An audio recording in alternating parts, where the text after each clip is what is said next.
This session is The Beast Wins Again, Why TLS Keeps Failing to Protect You. The speaker is Antoine Delina Lavu. He wants you to visit the following link for the video and his presentation in case you can't see the one that he's going to show you. That link is bh.ht.vc.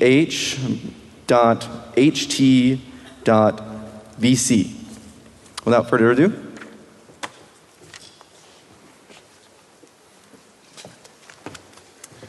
Thank you, David, for the introduction. Hello, everyone. Please bear with my French accent. I'm really sorry. I'm a PhD student at INRIA in Paris, and the topic of my research is proving security properties about real-world websites. And for the past year, I've actually been working on TLS because it turns out that every security property of website I wanted to prove was relying on some strong assumptions about the security of TLS. And the more I try to verify these assumptions about the security of TLS, the more attacks I discovered. Unfortunately, I was assisted by very expert colleagues, both at INRIA and Microsoft Research, and they deserve some of the credit for what I'm going to show you today. So, despite the title, which is a little bit controversial, this is not a media bait kind of talk. It's actually a little bit academic, so please don't fall asleep. I'm going to wake you up with 3 attacks. So this is basically the outline of the talk. The very important thing to remember from this talk will be the common points, the common patterns you will find between these attacks. And I really want to show that the attacks that I'm going to demonstrate, they are in fact using very well-known vectors. And the fact that we are able to mount new exploits using these well-known attack vectors is a clear sign that we still haven't solved the problems we have with HTTPS. All right, so first, why do we want TLS? So I think many people in this room probably believe that the main reason why we care about TLS is for confidentiality of passwords and cookies. But in fact, it's really not the case. It's very easy to build websites that are protecting passwords and credentials against a passive attacker, someone like the NSA who is just watching the packets but not touching them. Actually, the main reason why we use TLS is because of its authentication and integrity goals. And these are the ones that are useful when you're facing an active network attacker, which is to say, a man in the middle. As for privacy, there's a widespread belief that TLS is helping with your privacy. And this is, for the most part, completely false. You don't have to assume that TLS gives you any privacy, because someone who is watching the packets on the network can very easily tell which server you are talking to, which page you are looking at.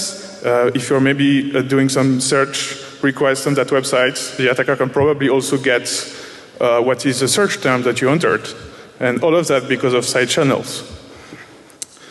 Okay, so another thing is what is the expectation of webmasters about TLS? So webmasters are very familiar with the web attacker model. They know that very well, so we assume that the attacker is controlling some malicious websites, and the user is visiting both honest and malicious websites at the same time. And already this is a very powerful, very expressive attacker model, and there are so many well-known attacks, CSRF, XSS, redirection attacks. On the other hand, the network attacker is someone who is controlling the packets on the network. And of course, you have to assume that the network attacker is strictly stronger than the web attacker because the network attacker can inject himself into any HTTP website the user is visiting.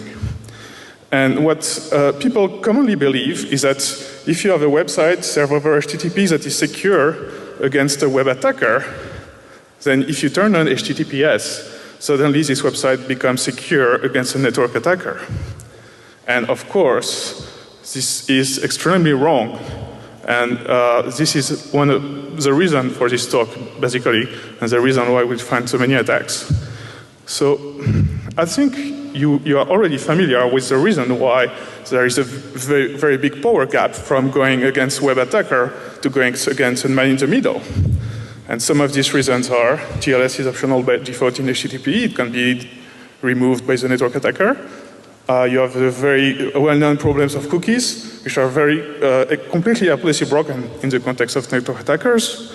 Another more subtle one is the fact that TLS has its own identity and session system, and they may not agree with the HTTP ones. And when you have some discrepancy, it's one source of attacks. And the last one is that the HTTPS man in the middle is very, very strong attacker. It can run arbitrary JavaScript, because arbitrary requests to honest websites and exploit some very strong side channels. So you can look at the size of packets, which tells him what is the size of the content that the user is downloading. You can also look at the timing to see what is the patterns of requests, and this is a very good indication of what the user is doing in the browser.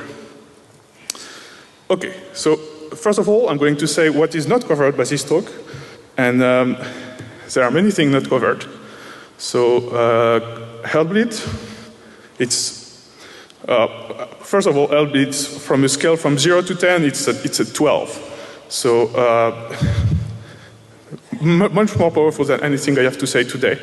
And similarly, there have been bugs in GNU TLS, bugs in Safari, and all of these bugs, they have no reason to be. The only reason why we have to face this bug is because we are so angry about performance that we don't care about using some memory safe languages and some well-known verification techniques that could eliminate these bugs. So I'm not really interested in that. Similarly, I'm not interested in the broken PKI problems. We had 2 examples already this year. We had the French government CA issue man in the middle certificates, Indian one as well. The nice thing is that they're getting caught, but bad thing is that it keeps happening. What is in this talk is active network attacks against HTTPS. And you have to realize that many people consider this is a medium security threat, but it's not the case. It's a high security threat because people are connected to public networks all the time. Furthermore, they are using DNS that are not under the control. It's always your ISP, it's your corporation that are in control of the DNS. And through that means they are basically have the power of acting as network attackers against you. And it's the same for governments. We know that on several occasions, the US and UK governments have been tampering with DNS. So really the topic of the talk is TLS exploits that are enabled by HTTP capabilities. And this is what I call beastly attacks. And because they rely on active network attackers, I am assuming that you are targeting websites that are already safe against web attacker, which means that our only targets are the top websites in the world. We are targeting Google, Facebook, Twitter, Amazon, the very good guys. Okay, so when the history of beastly attacks started maybe from the renegotiation attacks in 2009, it was mostly protocol logic flow, but the way it was exploited using a cookie exploit was already an indication that something was wrong. And then we had the wake-up call, the beast attack, which is adaptive chosen plaintext, which means that basically what people believed before beast was that there was no situation where someone would be stupid enough to accept to encrypt thousands of requests that are chosen by the attacker. And what we realized with the beast attack, that it was indeed the case. HTTP does that. And this is exactly the reason why we actually misunderstood these beastly attacks. Then we got more examples that were presented here at Black Hat, crime, breach, many timing attacks, a lot of variants. So I'm going to start with a very good illustration of this kind of attacks, which is called cookie cutter. And it's a poster child for these attacks because it relies on some very, very ancient problems that have been in TLS and in HTTP. And I'm going to show just using standard man-in-the-middle techniques, or you can break security of many, many websites, including Google, Facebook, everyone, just using these simple tricks. So some reminders. As I said, HTTPS is optional. Merlin Spike in 09 showed here that you can do SSL stripping. This is a very effective technique to remove HTTPS from websites. So what we came up with against that is basically strict transport security. It's a HTTP header which mandates the browser to always connect to this website using HTTPS. But it does have some serious problems. It has a bootstrapping problem, so the client, the browser, needs to see this header at least once. HTTPS is still insecure by default, so there is still no strong way to enforce mandating HTTPS except when you have preloaded HTTPS lists in browsers. But it doesn't scale. And the last problem you have is that SSTS expires. Another reminder about HTTPS and cookies. So this is a very, very serious, long-lasting flaw that has been in HTTP for decades. Is that the fact that the same store is used for HTTP and HTTPS cookies, which means that cookies don't follow the same origin policy. In particular, they are not port-aware, and instead of being bound to one origin, they're bound to non-public DNS suffixes, which is much weaker.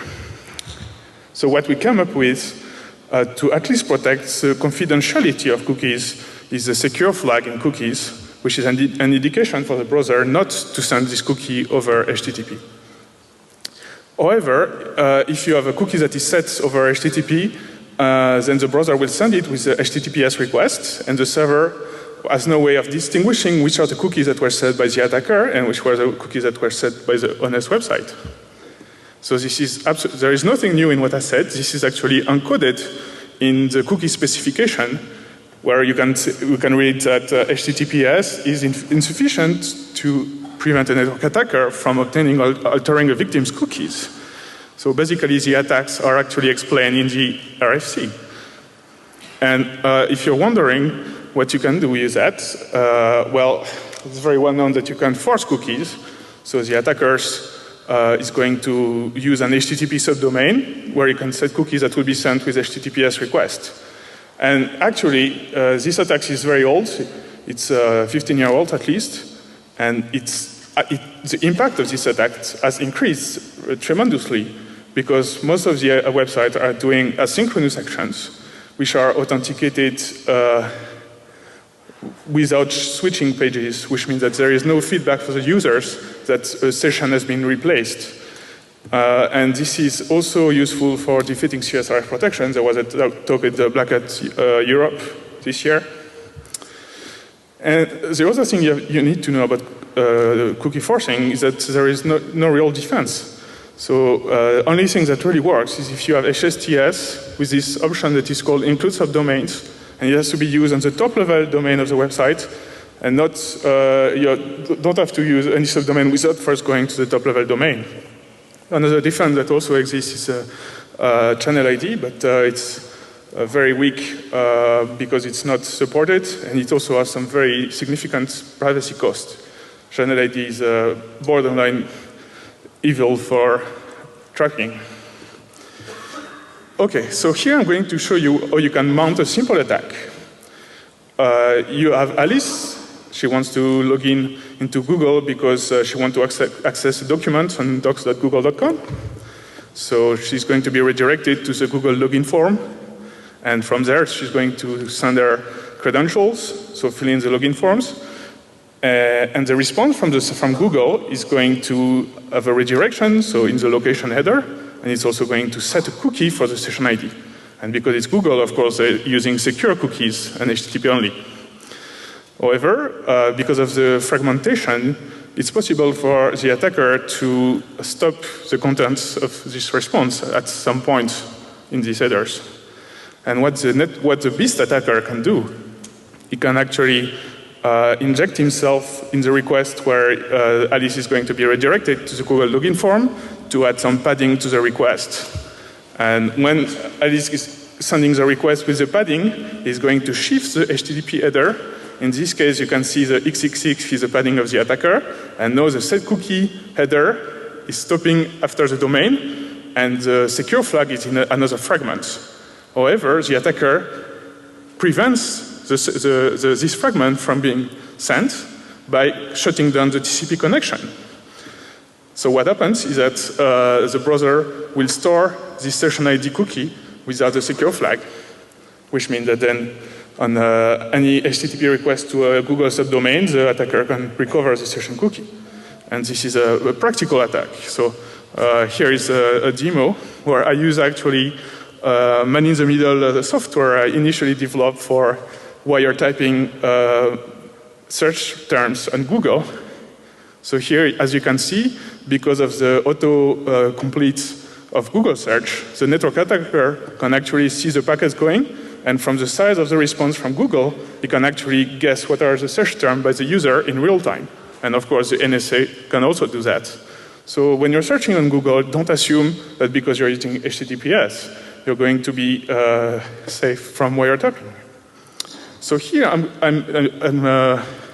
emulating Alice going to either the attacker bait or the attacker injecting itself in some HTTP page. And she's going to go to the logging form on Google where the padding has been injected. And here you can see the man in the middle is slowing things down a little bit. If I was better, it could do that more transparently.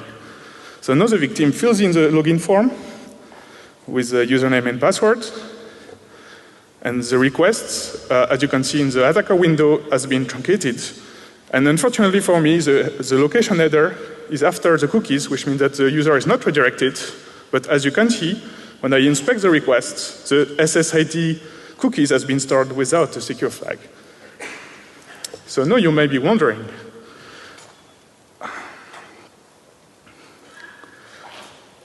so what I use for this attack is a very old weakness, truncation. It was the reason why we went from SSL2 to SSL3. And there was a presentation about truncation already last year from one of my colleagues at Tenuria. And the HTTP weakness is plain text injection, so the BIS capability, a security depending on the presence of headers or flags, because they can be removed. If you are insecure by default, the attacker can remove your security.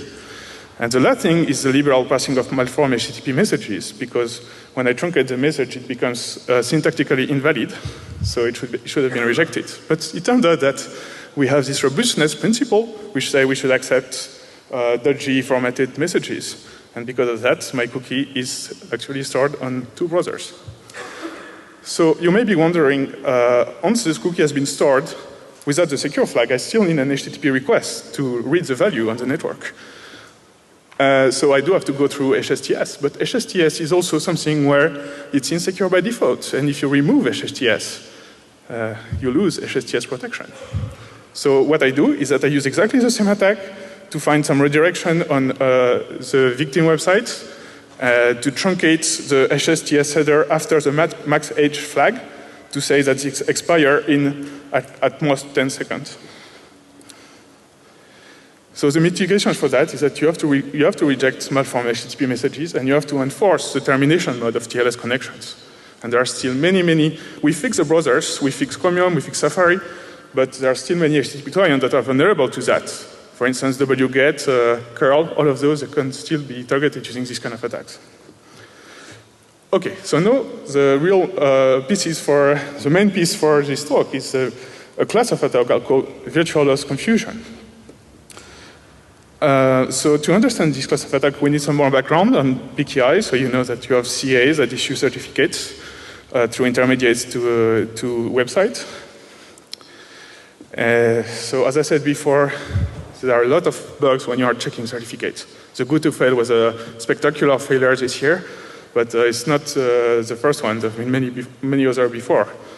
And another question that you may be wondering is, can we trust CAs to issue the certificate? So last year, I was an intern at Microsoft Research in Silicon Valley, and we conducted a study with Abadi and Weber, Birol, a few colleagues, about the uniformity of practices in the PKI. And what we found is that the PKI is not uniform at all. So you have some good CAs that are well behaving, and you have other CAs that are complete crap. And the problem we have with the PKI is that the good ones and the bad ones, they have exactly the same power, basically. So I'm not going to say anything more about PKA because it has been a hot topic. It has been mentioned in every year in the past 5 years. So look at the previous talks and academic papers, which are often much better. Another background that you need to understand is the way that we are using HTTPS multiplexing. So an important change we had with the move to the cloud is that it's no longer possible to have one IP equals one certificate equals one domain. It's just too expensive. We run out of IPv4 resources. So instead, what we have is that we have HTTP multiplexing, where you have a server that is configured with multiple certificates. It's accepting connection from multiple IP addresses, and it's managing the TLS sessions in the form of the session database or TLS session ticket encryption key. And what it has to do is redirect requests it receives using the right certificates, managing the session, and sending it to the right virtual host. Okay, so basically when you look at the URI, the red part is the origin, and typically the routing of the request only depends on the origin of the request. What is blue is the path and query parameters, and this is the part that determines what is going to be the response from the virtual host that has been selected. And finally, the hash is kept by the browser. I'm sorry, we need some background on TLS handshake. So it's actually a crime to present the handshake like that, because I have parentheses, I have brackets, and you have to understand that TLS is a complex protocol. You cannot draw TLS as a message chart. You're going to do mistakes if you do that. But in any case, when you're establishing a connection, the client is maybe going to send you an SNI, and it's basically the domain of the origin for the request the client wants to make. However, it's only available in TLS 1.0, but not in SSL 3. Then the server is going, based on the SNI, is going to return the certificate, may also create a record in the session database, which is going to be indexed by the session ID that they may return. Or alternatively, the server can also encrypt these session records under some key and return it in the session ticket later. Let's forget about, we will need to remember what is certificate authentication. The client can also send certificates in the next round of messages for client authentication, and this will be useful in the last attack. Okay, next, resumption. So in the resumption handshake, the point is that you don't want to do a key exchange operation, which is a costly one. So you have two ways of doing resumptions. Either based on the session identifier sent by the client, the server may try to look up for this session identifier in the session database and restore that, resume the key that was used for encrypting this session. Or alternatively, the client may have provided a ticket, which remember is just the same as the session entry you have in the session cache, but encrypted under a ticket key. So in this case, the server decrypts the session record and use that for resumption. All right. Now that we've been through this nasty background, what I want to point out is that you have different notions of HTTP and TLS identities. And you need to be aware of that if you're running websites that are using HTTPS. So as a transport layer, you have the server name indication, the SNI, that is sent by the client. You have the certificate that is returned by the server, and inside the certificate you have multiple notions of domains, so in the common name and in subject alternative name extension. Then you have session identifiers and session tickets, which are also acting as identity, because when you resume a session, there is no re-authentication. So basically, these are working exactly like cookies. You need to understand that these values are exactly working like cookies in HTTP. Whereas, as the application layer, you only have the host header. It's the only truth. And your request should be routed according to that. So when you configure complex HTTPS multiplexers, what you're going to do is configure a virtual host using some well-known configuration parameters. So first of all, the IP address and port. It's a list and directive. Then the name for the virtual host, which can actually be more than one. It can be a regular expression. But in any case, this is what is going to be matched against the SNI and against the HTTP host header. Then you configure what certificate is going to be used for this virtual host. And you also need to configure a lot of complicated things about your session cache and your session ticket. Of course, people get that very often wrong. So you typically have to use some tools to check your configuration. But what really matters is that for the request routing, the HTTPS multiplexer, first of all, always matches the IP endport of the incoming request to the IP endport of the chosen host. This is a basic rule, which is not a good rule, actually, because IP endport they're under the attacker control, they're not under your control. Then the settings for encrypting, for creating the TLS session are going to be picked from the host whose name matches the SNI, if one was given, because SSH doesn't have one. So there is what is called a fallback mechanism. You have if the server cannot find a matching one, it's going to use a default, which can either be explicitly default, or it can be the first one in the configuration file, basically. And it's exactly the same for routing the request to the virtual host.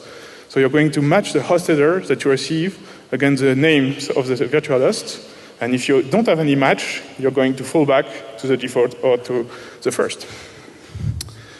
So what is extremely important that you have to remember from this talk is the fallback mechanism.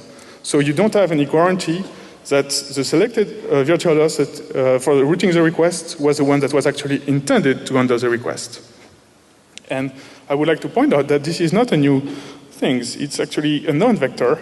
And there is a very good paper from CCS 07 by the Stanford crew, where they are doing what they call DNS rebinding. But in their model, actually, it is the client is connecting to a malicious website, and the malicious website is rebinding his own IP addresses to many other domains on the internet, and using the host fallback mechanism to use the client as an open proxy, basically. So this is an attack against the client. But what these people missed is that if they had done the same attack on the server, the results and impact is much worse. So let's take a simple example. You have two TLS servers, same domain, different port, sometimes used. Well, you may maybe know that actually the port header is the port is included in the HTTP host header, but it's never enforced, never. So the attacker can redirect freely between ports. So the port is useless for some origin policy. Another simple example, you have a certificate that covers two domains. You have one server at one IP X that handles the first, another server at IP Y that handles the second, and they both use the same certificate. So what happens when the attacker redirects the packets from a request from X to Y? The answer is that Y is going to return a page from y.a.com, but this page is going to be served inside the x.a.com origin. So the point about host confusion attacks is that they rely on several things, but mostly the virtual host fallback. So the way that you want to exploit that is you want to transfer weaknesses and vulnerabilities, such as cross-script scripting, user contents, open redirectors, cross-protocol redirections, X-frame option, course, anything, basically. You want to be able to take that from one origin and move it to another one. And it turned out that someone had already done that at Black Hat. It was in Black Hat 2010 by Hansen and Sokol, and they had a demo where they transferred XSS between two Mozilla domains. And I think, unfortunately, they did not realize the significance of their discovery, because this is actually a very generic attack vector that can be exploited in many ways. Okay, so first one I'm going to demonstrate is very simple, cross-protocol redirection. So say that you have, I'm actually targeting OAuth tokens here, which is a very fragile security thing on the internet. It can be broken extremely easily. So as you may know, the redirect URI of OAuth is actually origin-based. It's not domain. It's not a full URI. It's just origin. So this is the place where if you want to use login with Facebook, for instance, this is where Facebook will redirect the access token to. It will be stored in the URL fragments, the hash, and as I told before, it's a part that is kept by the browser. So here I'm going to show that cross-protocol redirection can actually be used to take OAuth token that was on the HTTPS domain, do a virtual confusion to some other domain in the certificate, and in this origin, you actually have a redirection to HTTP. And by doing this redirection, the attacker is able to recover the access token. And it's very interesting that it's actually an attack that is built into Google. I learned that if you rebind google.com to noSSLsearch.google.com, suddenly your search queries are going to be redirected to HTTP, which means that you have to assume that Google doesn't care about the confidentiality of search requests, because it allows network attackers to remove the confidentiality of search requests. So here's how the attack plays out. I'm using Facebook login here. So Alice is going to use login with Facebook, where she's going to be redirected on Pinterest in this case. So Pinterest has let's say Pinterest has two servers. It has one www.pinterest.com, which is a very secure origin, HSTS, everything, secure cookies, whatever you want. And then you have another one, which is api.pinterest.com, which is a wildcard certificate. So what we're going to do is take this request that contains the Facebook redirection from that contains the access token, and we're going to move it from www.pinterest.com to this API server. And it turned out that this API server, when it receives a request it doesn't understand, it will redirect it to HTTP for some reason. And you will be surprised at how many websites do that. Many, many domains have a page that redirects to HTTP. And when you do that, of course, the attacker can recover the token from the HTTP request. I'm going to skip this demo because I have more interesting ones. But the next one may be more exciting, maybe. So it's OAuth confusion with your user content origins. So it's very common to use different top-level domains for user contents. For instance, Google uses googleUserContent.com, Dropbox uses dropboxusercontent.com, and it's very good practice, except if you're mixing google.com and googleUserContent.com in the same certificate because of virtual OAuth confusion. But here, what I'm going to target is when you have the user's own files. Because it needs to be authenticated, there needs to be access to a session cookie. So it has to be on the domain where the session cookie is available. And this is very interesting for us, because we can try to target these domains. In the case of Dropbox, these files are on dlweb.dropbox.com. This is when you're looking at your own files on your Dropbox account. And I'm going to use one of my favorite exploitation tricks from HTTPS attacks, which is short-lived cookie forcing.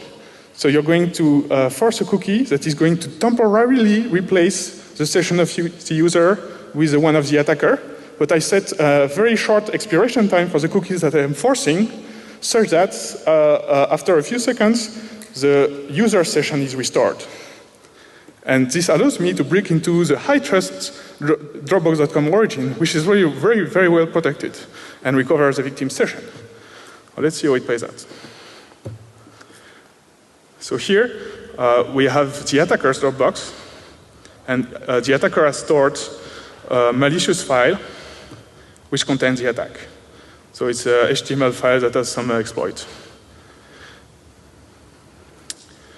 So I think I opened this file, and here you can see that this is a way to take control of this origin. But right now it's served on DL Web, so I cannot do much with this.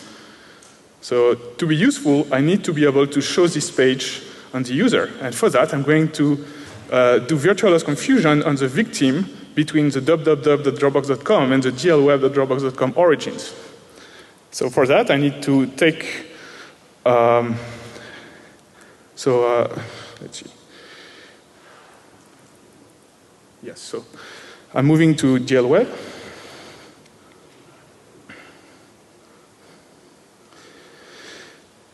And here I am grabbing the attacker's session cookie.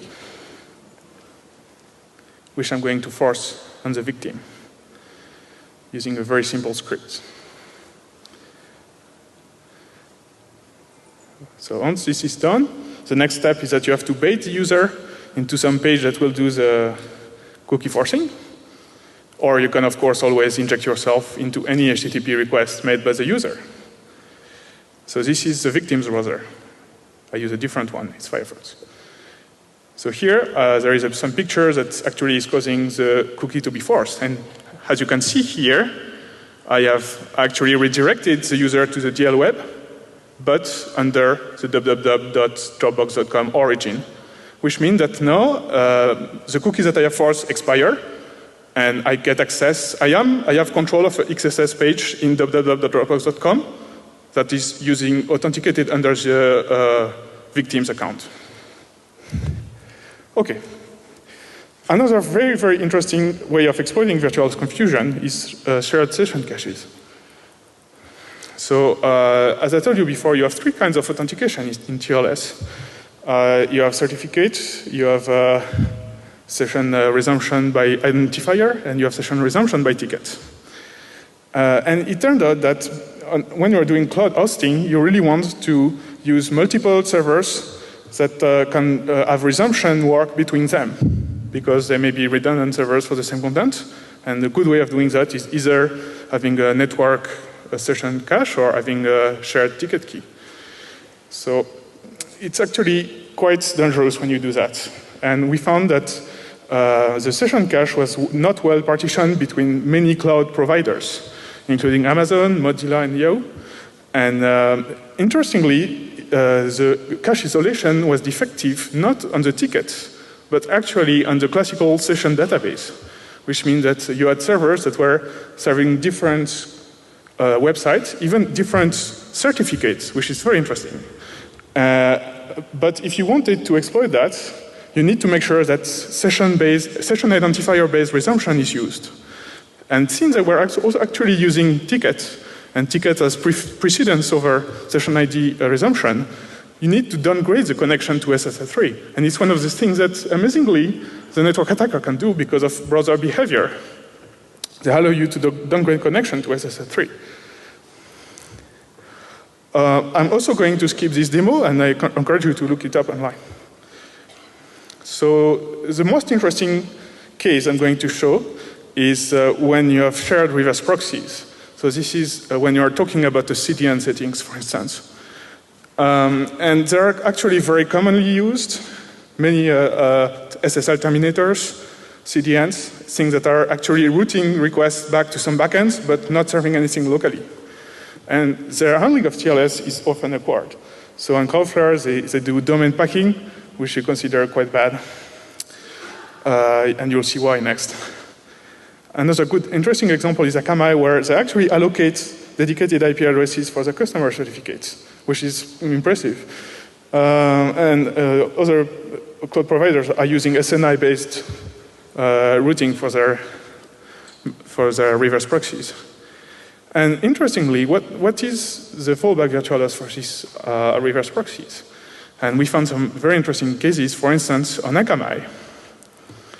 So I did remember that I saw this page, which was written in year 2000 about Akamai, that explains how you can use Akamai as an open proxy.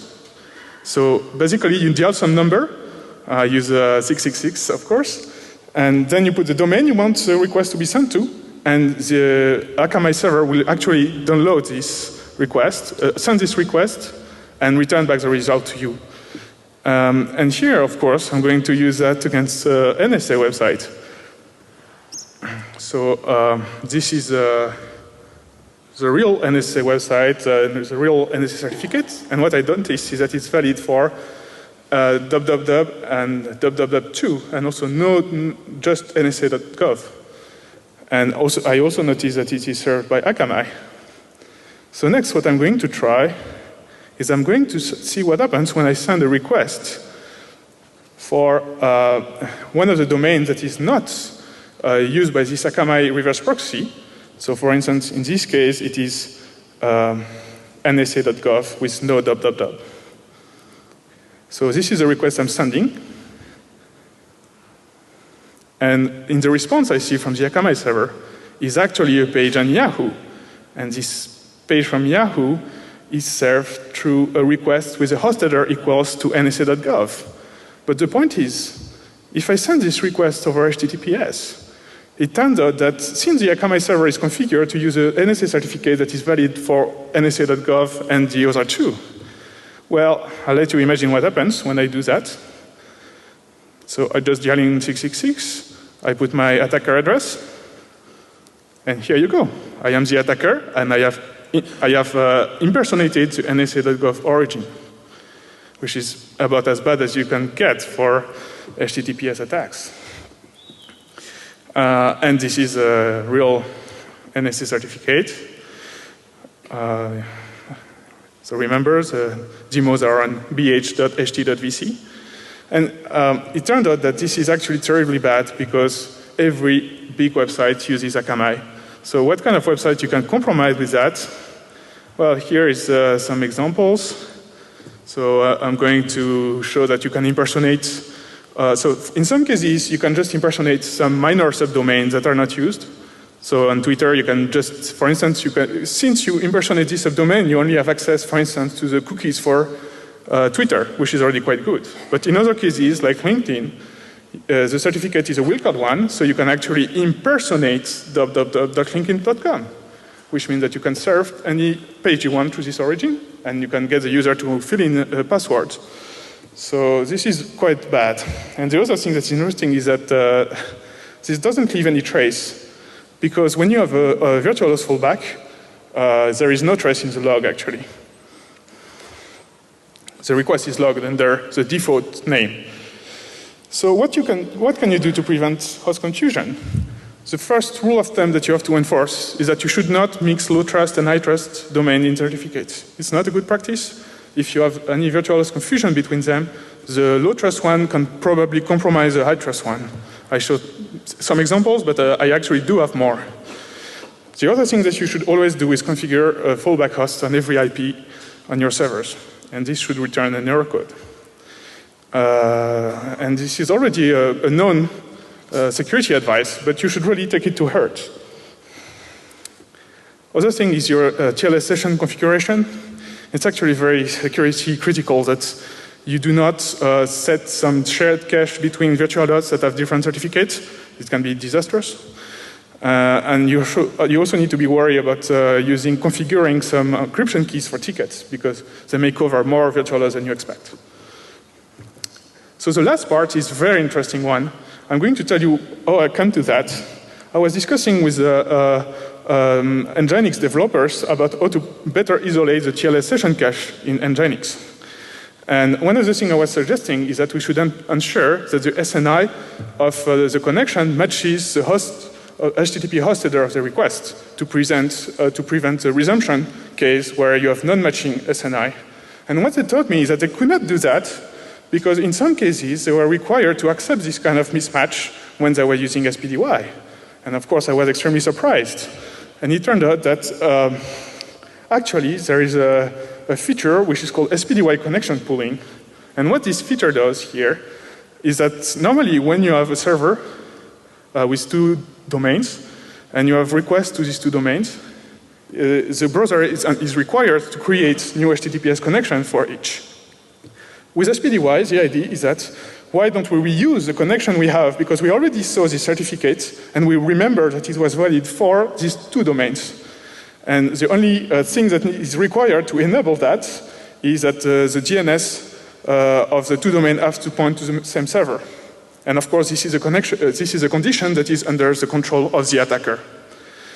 So I was extremely surprised about that, because it turned out that everything I thought I knew about HTTPS authentication was wrong. And I started writing down some stuff.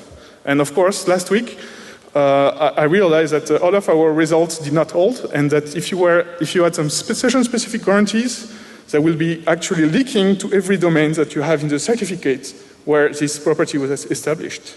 And remember that this is also present in HTTP2 drafts. So of course, last week I discovered new attacks, and I cannot talk about them. I would have loved to show another impersonation of NSA.gov. I could do that, but it's not patched, so I cannot. Okay, then I'm going to talk just a very, very little bit about triple uncheck. You may have already heard about that. I think I don't really want to go back to the original renegotiation attack. But what I do want to say is that we had a mitigation, and we were thinking of this scenario. So the upper one is a 2009 renegotiation attack, where the client wants to connect to some server, and you think it's creating a new connection, but in fact, the attacker is tunneling this handshake inside another one he already created with the server, which means that the attacker is able to inject some data that is going to appear before the user data. In triple handshake, we're using some very interesting thing about TLS is that you are able to synchronize the keys between sessions. And the way this works is you have two ways this can work. So in RSA, you just encrypt the pre-master key that is created by the client and sent to M. So in this scenario, the client is connecting to the attacker willingly. And the thing is that you can have another session that is created with some other participant, some other server somewhere, that is going to use the same cryptographic parameters. And once you do resumption, you can move a connection that was established with M to a connection that is established with anyone else somewhere. And every security guarantee that was bound to your session, they may be leaked into whatever is going to be transmitted to the session with this unknown participant. And the problem you also have is that the belief on both sides are different. So the client perception of who is talking to does not match the server perception of who is talking to. And I think the very interesting point that we make about this attack is that we do have an exploit. It's an exploit against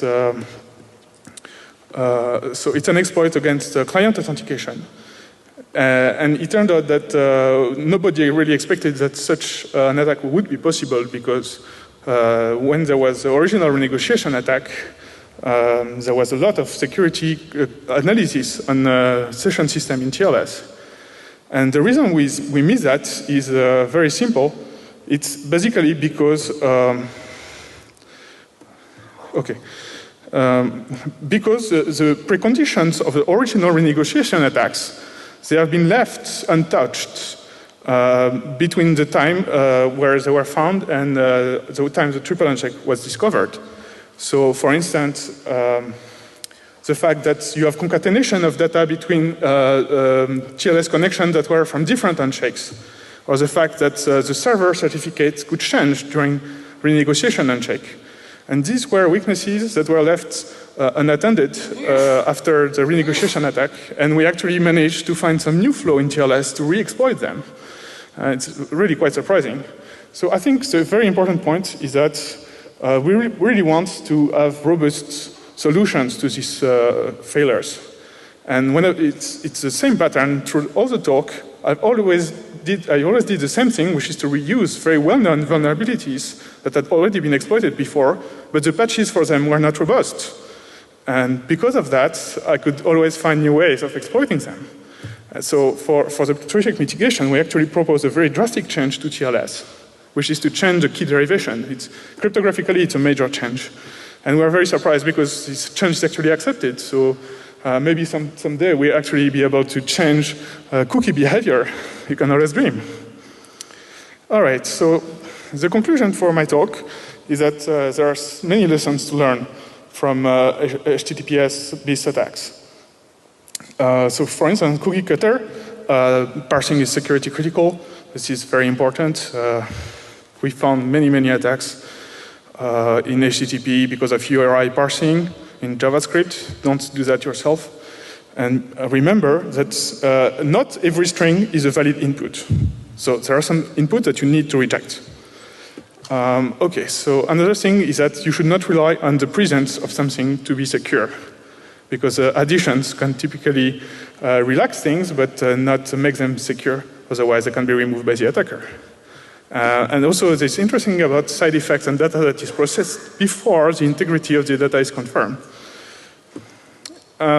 Really, the main lesson I want you to learn is about virtualized confusion.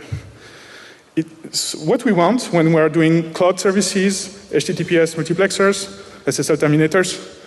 What we want is to routing only to depend on authenticated input, which means that no matter what kind of tampering the attacker is doing to your request routing, is going to have the same outcome. But it is also must be the case that the routing is consistent across servers that are sharing credentials. And what I mean by that is that if you have two servers that are using same certificates, then the routing behavior of requests needs to be the same on these two servers. Otherwise, you're going to have virtual exploits.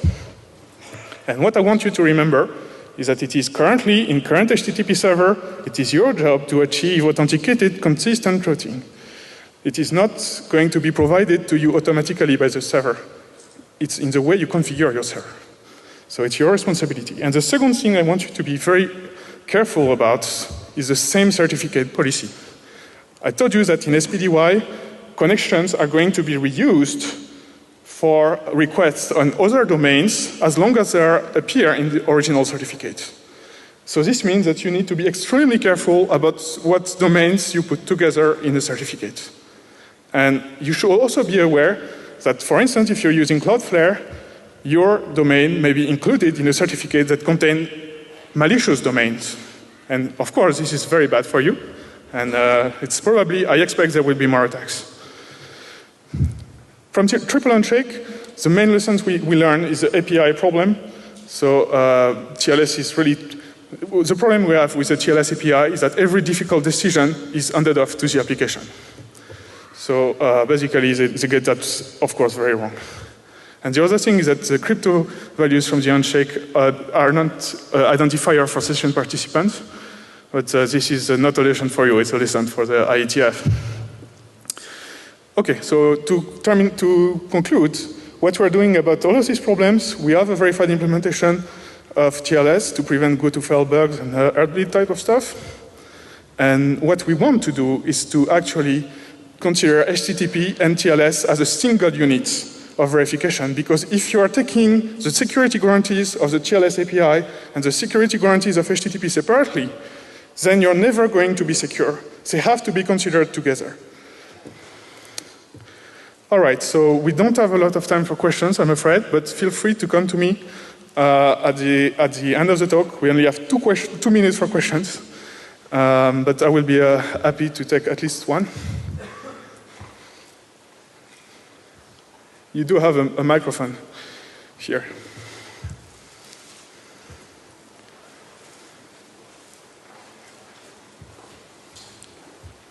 Okay, we don't have questions, but feel free to come see me after the talk. I would be happy to discuss these issues with you.